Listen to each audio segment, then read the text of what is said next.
As companies race to develop more products powered by artificial intelligence, one top tech executive has issued a stark warning about deepfakes. Deepfakes use a form of AI to generate completely new video or audio with the end goal of portraying something that did not actually occur in reality.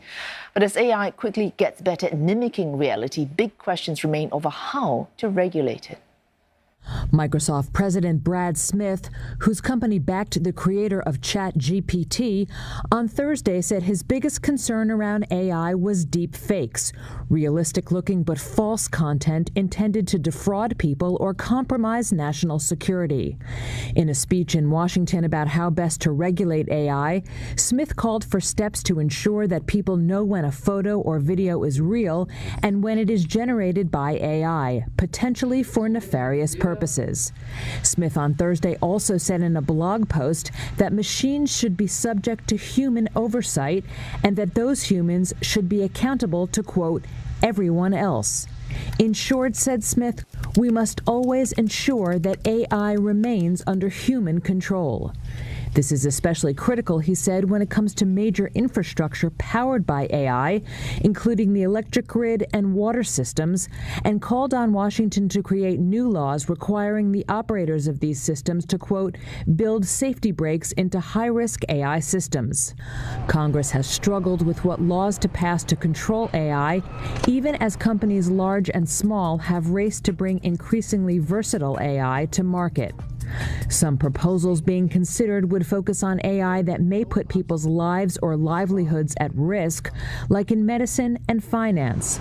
Last week, Sam Altman, the CEO of OpenAI, the startup behind ChatGPT, told a Senate panel that the use of AI to interfere with election integrity is a significant area of concern, adding that it needs regulation. Altman also attended a meeting with President Joe Biden and other tech CEOs, including those of Microsoft and Alphabet, to address AI concerns. Market enthusiasm for AI-related stocks is driving up NVIDIA's share price so much that it's now in the running for the $1 trillion club. It rallied sharply in New York after reporting surging revenue growth driven by that booming demand for AI processors. That stock is up around 165% this year. NVIDIA's hardware is fast making the firm an AI superpower. ChatGPT, the chatbot known for its eerily human-like responses, was trained using 10,000 of the firm's graphics processing units. One research house estimates that the chipmaker has about 95% of the GPU market for machine learning.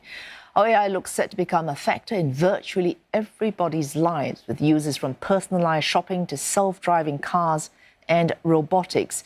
NVIDIA has powered ahead because its GPUs are programmable and have the ability to process many small tasks simultaneously. All these qualities have meant NVIDIA's chips can massively accelerate the kind of processing needed for artificial intelligence known as neural network processing, and allow the chipmaker to streak ahead of its competitors.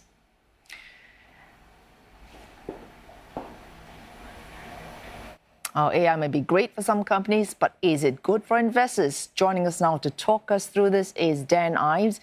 He's Managing Director at Wedbush Securities. Now, Mr. Ives, let me quote from a report dated 25th of May, following the release of guidance on NVIDIA. And one of your many enthusiastic comments is just one of them, and I quote from it. It is clear the AI revolution is not going away and remains one of the most investable tech themes we have seen in decades. No caveats to that. Look, I mean, covering tech since late 90s, I mean, this is probably the most transformational theme that we've ever seen. And that's why you're seeing the enthusiasm in the stocks, but I don't think this is a bubble. I mean, we're talking $800 billion of incremental spend that could happen over the next decade for companies like NVIDIA, Microsoft, Google, and many others. I view this as the new gold rush, and these are the ones that really have the shovels in terms of the chip players and cloud players. All right, AI may be a big thing. It may be a big thing for many companies, but investors still need to know which companies might actually benefit from which aspect of AI.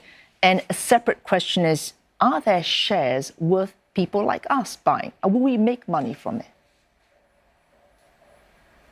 Yeah, I think there's two ways to play it. There's the chip basket, that's NVIDIA, AMD, as well as TSMC. And then you look at the cloud players, names like Microsoft. I think Microsoft's the best way to play the AI theme along with NVIDIA, Google, Salesforce.com, and Meta. And then I think there's pure plays like C3 AI, Palantir, and some others. I mean, this is something that it's really something unlike we've ever seen in tech in terms of just the type of appetite we're seeing among enterprise and consumers. And that's why you're starting to see this is an AI revolution that's just starting, in our opinion. It's just starting, and that is one of the caveats, in fact, that some investment companies are saying perhaps we should be looking longer term.